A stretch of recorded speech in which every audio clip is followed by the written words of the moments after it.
എന്നെ ഇത്രയധികം സന്തോഷമാക്കിയ ഒരു ദിവസം ഈ അടുത്തെങ്ങും ഉണ്ടായിട്ടില്ല. നമ്മൾ കൊച്ചിയിൽ ട്രെയിൻ ഇറങ്ങി മെട്രോ കയറി ഫ്രണ്ട്സിനെ ഓരോരുത്തരെയായിട്ട് കണ്ടുകൊണ്ടിരിക്കുകയാണ്. എന്റെ അനിയത്തിയുടെ ബെസ്റ്റ് ഫ്രണ്ടും എനിക്ക് എന്റെ സ്വന്തം അനിയനെ പോലെയും തോന്നുന്ന അഖിൽ നമ്മളെ പിക്ക് ചെയ്യാൻ വന്നിട്ടുണ്ട്. നമ്മളെല്ലാം കൂടെ ആദ്യം പോയത് ലുലു മോളിലാണ്. അവിടെ എപ്പോഴത്തെയും പോലെ പരിപാടികൾ ഓണായിരുന്നു. ശേഷം ഗ്രാൻഡ് മോളിൽ പോയി കുറച്ച് ഷോപ്പിങ്ങും പരിപാടികളും ഒക്കെ കഴിഞ്ഞിട്ട് അനിയത്തിയുടെ ഓരോ ഫ്രണ്ട്സിനെ ആയിട്ട് കണ്ടു തുടങ്ങി. ഇനി ഒരു ഫുഡൊക്കെ കഴിക്കാന്ന് പറഞ്ഞ് പോകാന്ന് വിചാരിച്ചപ്പോഴത്തേക്കിനും അവിടുത്തെ ക്യൂ കണ്ടപ്പോഴത്തേക്കിനും എന്റെ കിളി പോയിട്ടുണ്ടായിരുന്നു. ഏകദേശം 2 മണിക്കൂറോളം വെയിറ്റ് ചെയ്തതിനു ശേഷമാണ് അവസാനം നമുക്ക് മന്തി കിട്ടിയത്. എന്തായാലും ഭക്ഷണം കഴിച്ചാൽ ഞാൻ മനസ്സിലായി എന്തുകൊണ്ടാണ് ഈ ഒരു സ്ഥലത്തിന് ഇത്രയും ഡിമാൻഡ് എന്ന്. ഞാൻ പറഞ്ഞില്ലായിരുന്നു, എന്റെ വളരെ ക്ലോസ് ഫ്രണ്ടിന്റെ ഓഫീസ് ഇനാഗുറേഷൻ ഫംഗ്ഷൻ ആണ് നാളെ നടക്കുന്നത്. അപ്പൊ നമ്മൾ ഈ ഓടിപ്പിടിച്ച് വന്നേക്കുന്ന തന്നെ ആ ഒരു അടിപൊളി മൊമെന്റ്സ് ഒക്കെ ഹാപ്പി ആയിട്ട് എൻജോയ് ചെയ്യാൻ വേണ്ടിയിട്ടാണ്. സമയം ഏകദേശം 12 മണിയാവുന്നു. അവനും ഫ്രണ്ട്സും എല്ലാവരും ഭയങ്കര തിരക്കിലൊരു ഓട്ടത്തിലാണ്. അവനെ തിരക്കിന്റെ ഇടയിൽ ചെറുതായിട്ടൊന്ന് ഞാൻ സർപ്രൈസ് ചെയ്യാന്ന് പറഞ്ഞിട്ട് പോയപ്പോഴത്തേക്കിനും എനിക്കാണ് അടിച്ചു കിട്ടിയത്. ഇന്ന് എന്റെ ബർത്ത്ഡേ എന്നുള്ള കാര്യമേ ഞാൻ മറന്നു പോയിട്ടുണ്ടായിരുന്നു. വീട്ടിൽ നിന്ന് കേക്ക് കട്ട് ചെയ്യാനൊക്കെ ഉള്ള ഒരു പ്ലാനിങ് നമുക്ക് ഉണ്ടായിരുന്നെങ്കിലും പെട്ടെന്ന് ട്രെയിൻ പിടിക്കേണ്ട ഒരു ഓട്ടത്തിൽ നമുക്ക് അതിനൊന്നും സമയം കിട്ടില്ല. അപ്പൊ അമ്മയ്ക്കൊരു വിഷമം ഉണ്ടായിരുന്നു. പക്ഷെ അമ്മ ഇങ്ങനെ ഇൻഡയറക്ട്ലി പറയുന്നുണ്ടായിരുന്നു,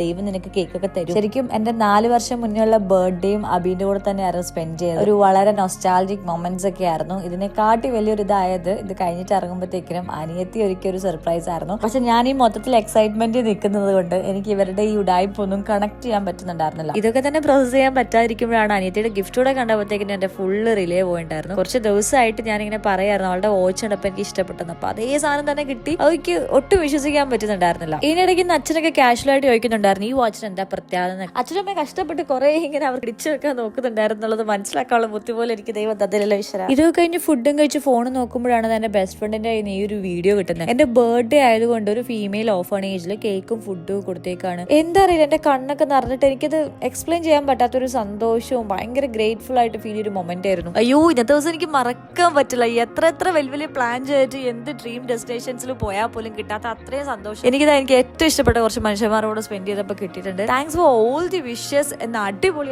ഒരു ദിവസമായിരുന്നു. എന്നെ പോലെ തന്നെ നിങ്ങളുടെ ദിവസം അടിപൊളിയായിരുന്നു വിചാരിക്കുന്നു. എല്ലാവർക്കും ഹാവ് എ നൈസ് ഡേ.